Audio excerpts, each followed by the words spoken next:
When the impeachment of former Deputy President Rigathi Gachagua was going on, some members of parliament surprised the country by taking stances that were against the expectations of many. One such person is Madeira constituency lawmaker Eric Mwangi Wamumbi, who many believed would have stood with Gachagua, not only for being a resident of his constituency, but also for what is believed that Wamumbi was made by Gachagua, who tapped him to become his successor in Madeira without a UDA party primary. Our senior reporter Ibrahim Karanja spoke to MP Wamumbi, who even had constituents begin the process of recalling him by collecting signatures for voting against Gachagua. He started by asking him what went wrong between him and the former deputy president. We used to talk daily with the former deputy president, and I used to tell him what I think was good for him then. And I could tell him, let's go slow on these issues. Let's not mobilize negatively against the government. And I remember one day I went to visit him, and I gave him a call, and he told me to go at 7:30. We stayed from 7:30 a.m. to 4:30 p.m. just discussing, just telling him why we should not go the route he wanted us to go, or the route he wanted me to go.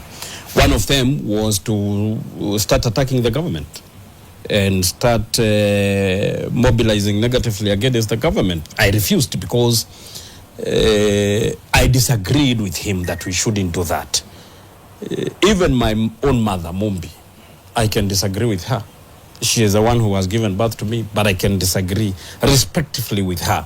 She can tell me, let's grow mahindi. And I can tell her, no, this time let's not go grow mahindi, let's grow viaz. You know, that's disagreeing respectively without being personal. And I disagreed with the former deputy president respectively. And I told him that the route he wanted me to follow was not suitable at that time. He is the one who took me to President William Ruto. And he told me President William Ruto is a gentleman. He is a good man. He is a good president. And he told me to work with him. I remember one day he told me, always align to what the president says. So when he told me then we start fighting the president, I couldn't agree because I am a gentleman. I am over 18. I make my own decisions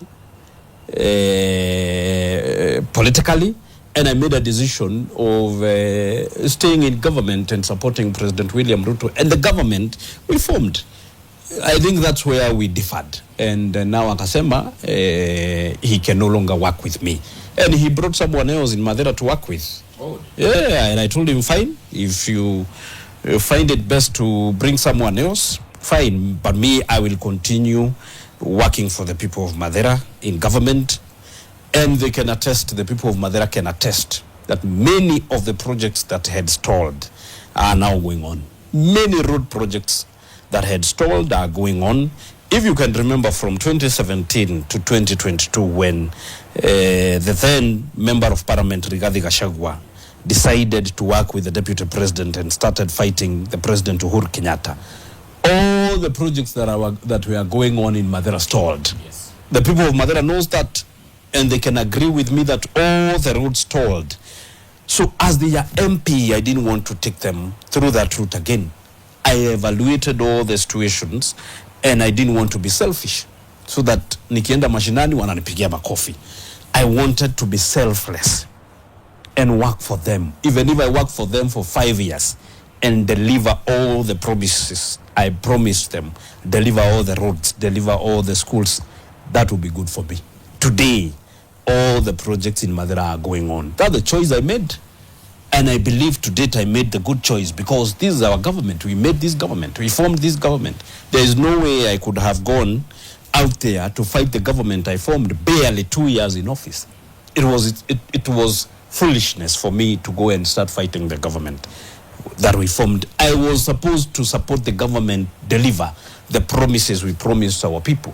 But we cannot be, we are 2 years in the office, and then we start demobilizing our government. For me, I think that was not good, and it was not wise.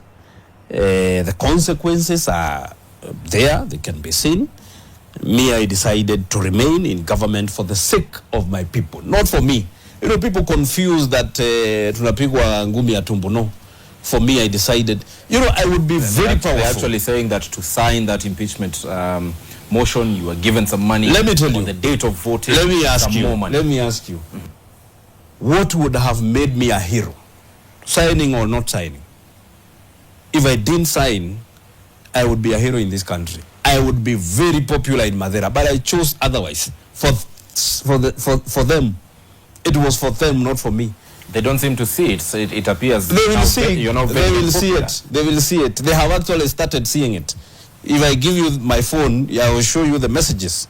Oh, our road is going on. Thank you for staying in government. Our road is going on, is being tarmacked. Thank you for staying in government. They will see. Because the person they wanted me to start with was fighting the government. I wish the former deputy president was patient and was humble. I just wish he was patient. And he knows I advised him accordingly that let's be patient a little bit. In 2028, we can now show our ambitions, but it's too early to start showing ambitions. Here, there. We would have, if we remained silent and lobbied resources for our people, we would still, Riggy Gachagua would still be the deputy president, but he was not patient. When exactly did you have this discussion about ambitions? On 26th of May 2024, I was at his home. He knows. Riggy Gachagua knows I gave him good counsel. When he is alone thinking, he knows if he listened to me, he would still today be the deputy president. What exactly did he want? Because you're saying ambitions, you're saying he wanted you to depopularize the government. No, he wanted to be the president. He wanted to be the president. To you clearly? Yeah, you know, me, I don't beat around the bush. He wanted to, he wanted to vie for the president in 2027. And I told him, I don't think that is fine. I don't think it's good. Why don't we support President William Ruto, second term, then in 2028 to show ambitions. Then we see how things unfolds. But you said that you did this for your people. From what you are seeing, I've not been to Madeira lately, but from what you are seeing on social media and also on media channels, is that those people now find you unpopular. They've in fact started collecting signatures to recall you. Never mind that there is no IEBC, so you'd wonder how that would work. But they are collecting signatures to recall you. That is why I've told you, and it is clear that I didn't do it for myself. I did it for them, because if I wanted to remain popular, I wouldn't have chosen the path they wanted me to choose. So I was selfless. I did that for them. That is why Kanyama Road is ongoing. Kafiroine Kihore Road is ongoing. Kiamafara Road is ongoing. Mwanda Road is ongoing. Mahigaine Rodagati Road is ongoing. So many roads are ongoing in Madeira. Those people don't seem to want They will see. to know about roads. They will see. Give them 3 months. They will see it.